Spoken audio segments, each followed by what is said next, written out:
Eles pediram ajuda, mas ouviram que não era nada.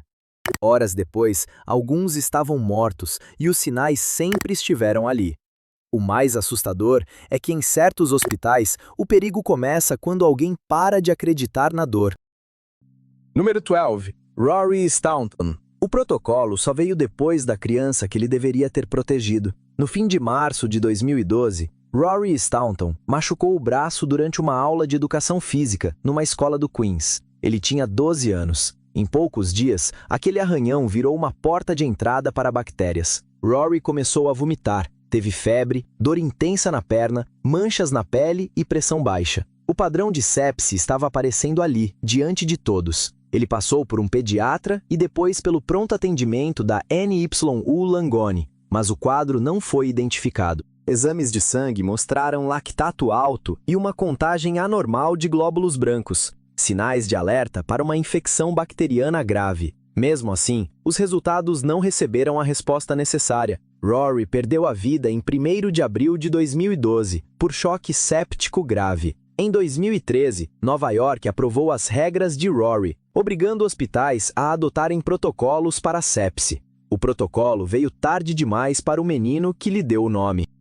Número 11. Martha Mills. O caso de Martha Mills revelou uma falha diferente. Não era um sintoma silencioso, mas uma família sem nenhum caminho formal para obrigar o hospital a olhar de novo. Em 2021, Martha, de 13 anos, foi internada no King's College Hospital, em Londres, depois que um acidente de bicicleta causou uma lesão no pâncreas. Nos dias seguintes, veio uma infecção e depois sepse. Os pais dela repetiam à equipe que a filha estava piorando. Os alertas foram ouvidos, foram registrados nas anotações médicas, mas não levaram à decisão que realmente importava: uma transferência mais cedo para a terapia intensiva. Ali, a janela para corrigir o erro foi se fechando em tempo real. No corredor do hospital, atrás de portas fechadas, monitores apitavam. Soro corria no acesso venoso. Enfermeiros passavam de leito em leito e os pais continuavam à beira da cama, preocupados, tentando ser escutados. Mais tarde, uma investigação no tribunal do legista concluiu que Martha provavelmente teria sobrevivido se essa transferência tivesse acontecido antes. A perda dela levou à criação da regra de Martha no NHS, porque o alarme de quem está ao lado do leito precisa encontrar uma porta que se abra. Número 10.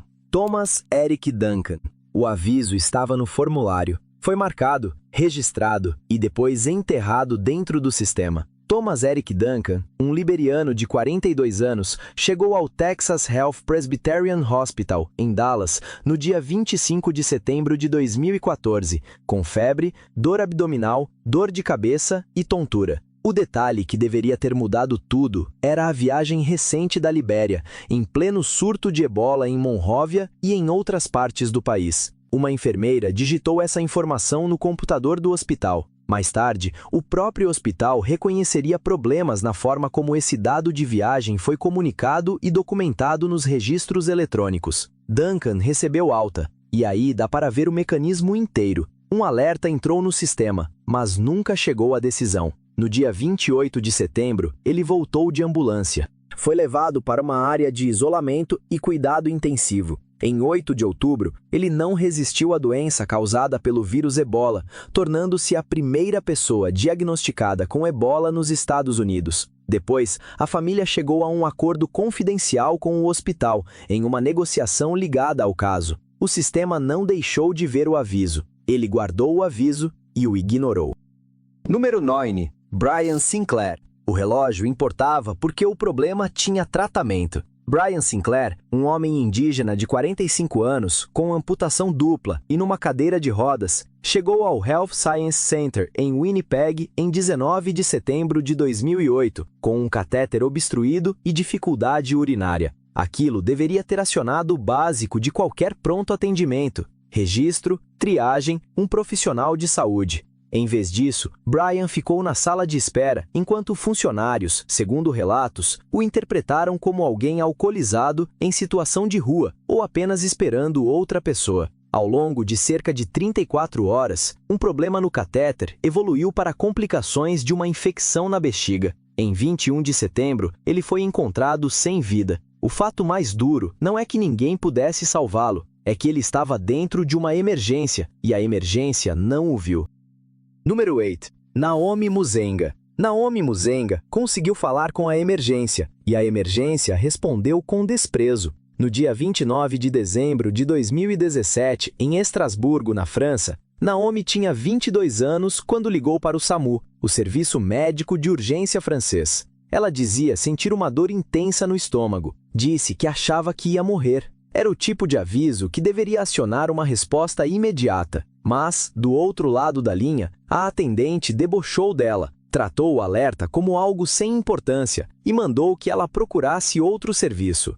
Horas depois, Muzenga não resistiu dentro do sistema hospitalar de Estrasburgo. Mais tarde, uma inspeção da IGAS concluiu que a demora no atendimento contribuiu diretamente para o desfecho fatal. Quando a RTL divulgou a gravação em abril de 2018, a reação pública foi tão forte que, em poucos dias, o hospital responsável pelo SAMU suspendeu a atendente. O pedido de socorro estava gravado, marcado por horário e foi ignorado. Essa foi a falha.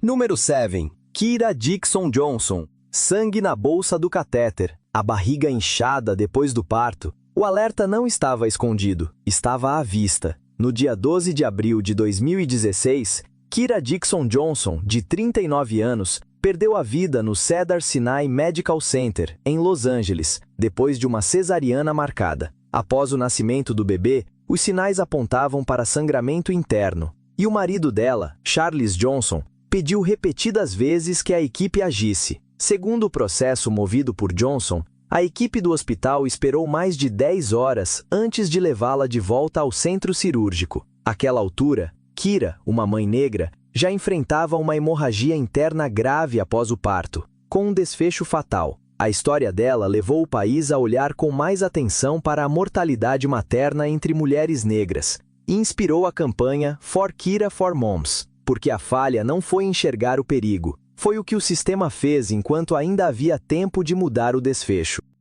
Número 6. Savita Halappanavar. Em 28 de outubro de 2012, Savita Halappanavar morreu de septicemia após um aborto espontâneo. No Hospital Universitário de Galway, seus sinais vitais ficaram sem registro por um intervalo de 6 horas. Ela tinha 31 anos, era dentista e estava grávida de 17 semanas, já com a perda em curso depois que as membranas se romperam. O esperado ali era uma escalada imediata, mas o relatório do Health Service Executive e a investigação da HIQA, ambos de 2013, concluíram que a equipe falhou em acompanhar de forma consistente a temperatura, o pulso, a respiração e a pressão arterial, e também em montar um plano de cuidado que tratasse infecção e sepse como o perigo central. Os scores de alerta, cada vez piores, não receberam a urgência que exigiam. Os protestos diziam, nunca mais. O registro mostra por que isso precisava ser dito. Número 5. Amber Nicole Thurman. No dia 19 de agosto de 2022, Amber Nicole Thurman chegou ao Piedmont Henry Hospital, com sinais que nenhuma equipe de emergência deveria deixar passar: pressão baixa, contagem alta de glóbulos brancos, restos de tecido gestacional após uma complicação de um aborto medicamentoso. Ela tinha 28 anos, trabalhava como assistente médica e era mãe. Segundo a apuração da ProPublica, enquanto a infecção avançava, o hospital adiou a dilatação e curetagem necessária para remover o tecido que ainda permanecia. Em um caso de sepse, o tempo não é ruído de fundo, é a janela de tratamento se fechando. Amber não sobreviveu naquele dia, em Stockbridge, na Geórgia. A causa foi descrita como choque séptico e restos de tecido gestacional retidos. O Comitê de Revisão de Mortalidade Materna da Geórgia foi direto. A perda dela era evitável. Número 4. Joyce Echaquan. Se o último caso mostrou o que a demora pode causar, este quarto mostra como o desprezo soa quando acontece ao vivo. Joyce Echaquan tinha 37 anos. Era uma mãe aticameco de 7 filhos, contida numa cama no centro hospitalar de Lanaudière, em Joliette, no Quebec. Ela tinha sido internada com dor abdominal e, depois de um erro de medicação, passou a apresentar sinais de toxicidade por opioides. Em 28 de setembro de 2020, Joyce iniciou uma transmissão ao vivo no Facebook de 18 minutos e pediu ajuda. A equipe falava por cima dela. Uma pessoa disse que seria melhor se ela não estivesse mais viva. Pouco depois, Joyce não resistiu. Mais tarde, uma legista do Quebec concluiu que o racismo e o preconceito contribuíram para o desfecho fatal. O princípio de Joyce passou a exigir que pacientes indígenas recebessem um atendimento culturalmente seguro. A falha não ficou escondida. Joyce gravou tudo enquanto acontecia.